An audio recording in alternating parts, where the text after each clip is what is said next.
Mirdad chapter 9 దేవుడు వైపు పయనంలో కొన్ని జ్ఞానకణికలు. వివాదాలు మానండి. సత్యం అనేది ఒక సూక్తి. దానికి రుజువు అక్కరలేదు. వాదనతో సాక్ష్యంతో బలపరచబడినది. ఇప్పుడో అప్పుడో ఏ కొత్త వాదనతోనో ఏ కొత్త సాక్ష్యంతోనో కొట్టివేయబడుతుంది. ఒకటి నిరూపించడం అంటే దానికి విరుద్ధమైన దానిలో లోపాన్ని చూపించడం అన్నమాట. దానికి విరుద్ధంగా ఉన్నదాన్ని నిరూపించడం అంటే దానిలో లోపాన్ని చూపించడం అన్నమాట. దేవుడికి విరుద్ధమైనవి లేవు. అతడిని నిరూపించలేకపోవడం ఎలా? మాట్లాడలేని వారికి ఉపశమనం కలిగించడానికి మాట్లాడండి. మీకు ఉపశమనం కలగడానికి మౌనంగా ఉండండి. ఇంటికి చీపురు ఎలాగో హృదయానికి శోధన అలాంటిది. మీ హృదయాలను బాగుపరచండి, శుభ్రపరచండి, శోధించండి.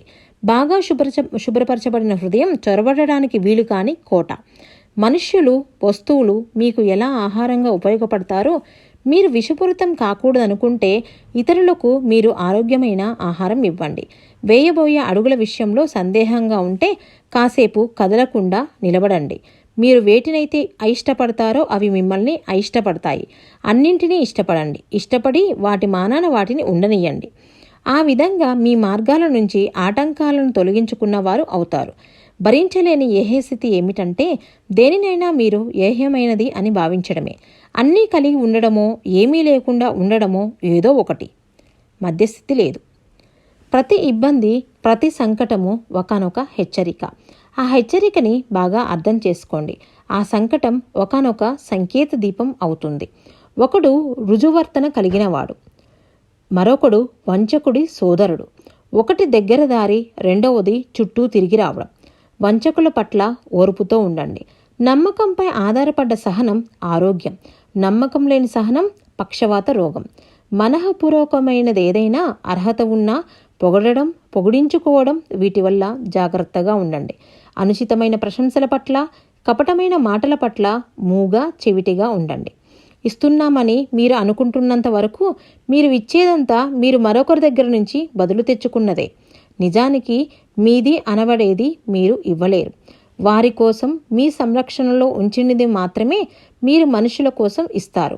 నిజంగా మీదైనది మీ ఒక్కడిదే. దాన్ని మీరు కావాలనుకున్నా ఎవ్వరికీ ఇవ్వలేరు. సమచిత్తతతో ఉండండి. అప్పుడు ఎవరిని వారు కొలుచుకోవడానికి, బరువు తూచుకోవడానికి మనుష్యులకి మీరు ప్రమాణం, త్రాసు అవుతారు. దరిద్రం అని, సంపద అని రెండూ లేవు. అవి ఉపయోగించుకునే తీరులో మాత్రమే నేర్పు ఉంది.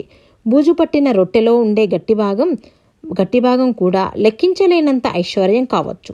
సంపద, బంగారంతో నిండిన నేలమాలిగ కూడా ఉపశమనం కలిగించలేని దారిద్ర్యం కావచ్చు.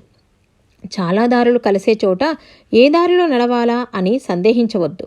భగవంతుడిని వెతికే హృదయానికి అన్ని దారులు భగవంతుడి దగ్గరికే తీసుకుని వెళ్తాయి. అన్ని రూపాలలో ఉన్న జీవులను గౌరవపూర్వకంగా సమీపించండి. అతి తక్కువ ప్రాముఖ్యత ఉన్నదానిలో కూడా అతి ఎక్కువ ప్రాముఖ్యత ఉన్నదాని కీలకం ఉంటుంది. జీవితపు పనులు అన్నీ నిగూఢమైన అర్థం కలిగినవే, అద్భుతమైనవే, అతిశయించేవే, అసమానమైనవే. పనికిమాలిన వాటితో జీవితం ఎప్పటికీ నిమగ్నం అవ్వదు. ఏ మనిషిని ఏవగించుకోవద్దు. ఒక మనిషిని ఏవగించుకోవడం కన్నా అందరితో ఏవగించుకోబడడం మేలు. ఒక మనిషిని ఏవగించుకోవడం అంటే అతనిలో ఉన్న సూక్ష్మదేవుడిని, ఆత్మను ఏవగించుకోవడమే. ఏ మనిషిలో ఉన్న సూక్ష్మదేవుడిని, ఆత్మను ఏవగించుకోవడం అన్నా అది మీలో ఉన్న దేవుడిని ఏవగించుకోవడమే అవుతుంది. మార్గదర్శిని ఏవగించుకునేవాడు దేవుడని రేవుని ఆశ్రయించిన ఎలా చేరగలడు? క్రింద ఏముందో చూడడానికి పైన చూడండి, పైన ఏముందో చూడడానికి క్రింద చూడండి. ఎంత ఎక్కుతారో అంత దిగండి, తర్వాత మీ సమతూకాన్ని కోల్పోతారు.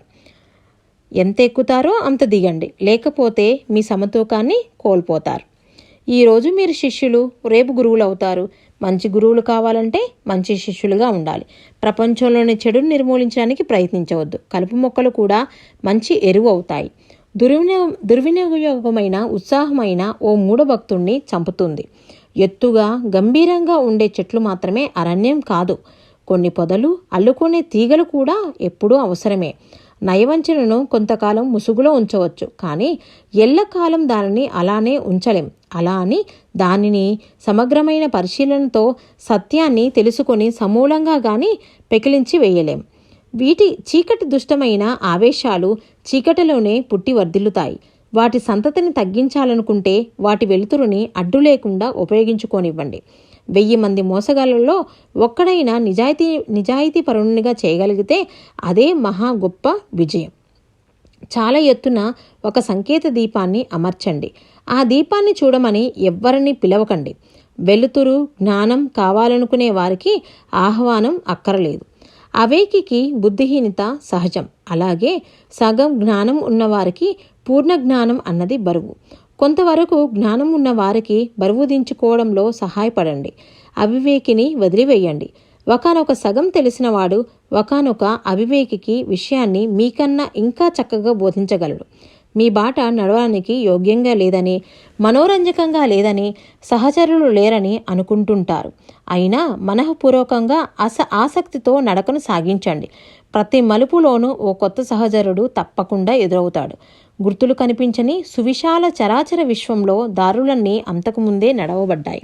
అయితే ఏ దారిలో అడుగుజాడలు అతి తక్కువ సంఖ్యలో ఉంటాయో, మరి దూరంగానూ ఉంటాయో ఆ దారి సురక్షితమైనది, సరియైనది అని గ్రహించండి.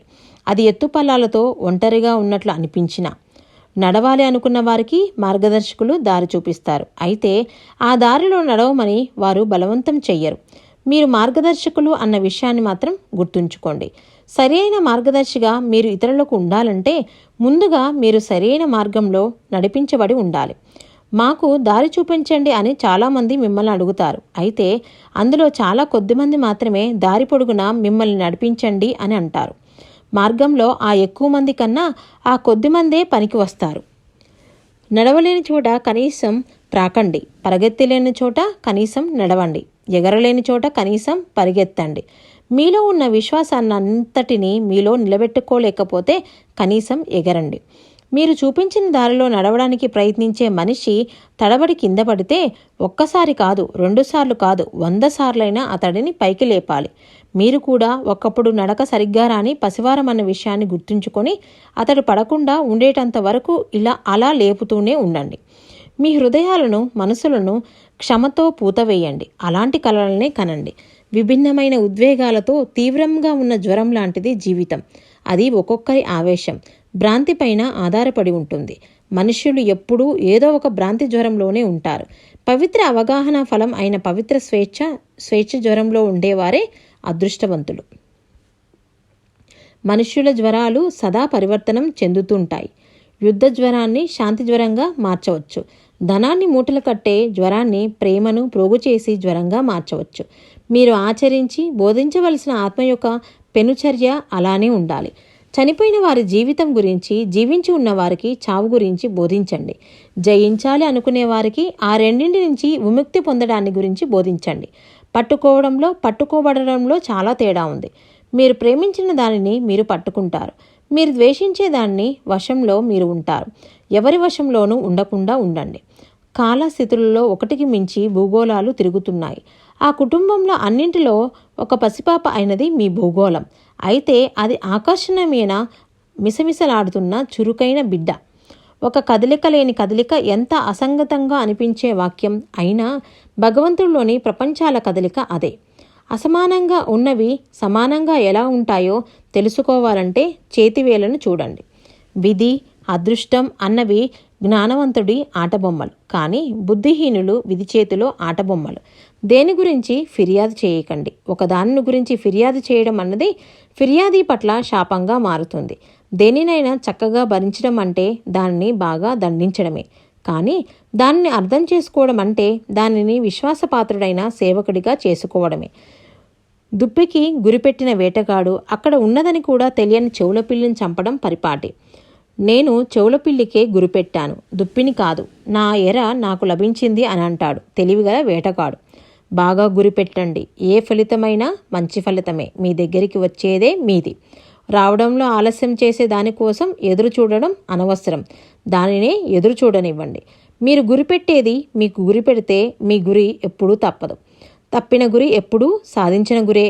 మీ హృదయాలు ఎప్పుడూ నిరాశ చెందకుండా ఉండాలి. నిరాశ, నిస్పృహ అన్నవి ఎప్పటికీ దుర్బల హృదయాలు ఎగరవేసే గాలిపటాలే.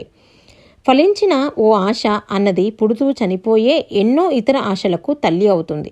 ఒకవేళ ఎంతమందినో శ్మశానంలో చూడడానికి మీరు భయపడినట్లయితే మరి మీ హృదయాలకు ఆశ అన్నదానితో వివాహం జరగకుండా పూర్తిగా జాగ్రత్త పడండి. ఒక చేప పెట్టిన 100 గ్రుడ్లలో కేవలం 1 మాత్రమే ఫలించవచ్చు, కానీ మిగిలిన 90 వృధా కావు. ప్రకృతి అన్నది అతి సమృద్ధిగా ఉండి భిన్నత్వాలను గమనించడంలో భేదాలు చూపించదు. అలాగే మీరు కూడా సమృద్ధిగా ఉండి మనుషుల హృదయాల్లో, వారి మనసులలో మీ హృదయాలను, మీ సమస్యలను విత్తడంలో భేదాలు చూపించవద్దు. సృష్టి పదాన్ని, సంపూర్ణ సమతూకాన్ని గుర్తుంచుకోండి. పవిత్ర అవగాహనతో మీరు సమతూకాన్ని సాధించినప్పుడు మీరు విజేతలవుతారు. భగవంతుడితో కలిసి పనిచేస్తారు. ఈ రాత్రి ప్రశాంతతను, నిశ్శబ్దతను మీలో ప్రతిస్పందించనీయండి. అవి మిమ్మల్ని పవిత్ర అవగాహన అన్న పూర్ణ ప్రశాంతతలో, పూర్ణ నిశ్శబ్దంలో ముంచేంత వరకు.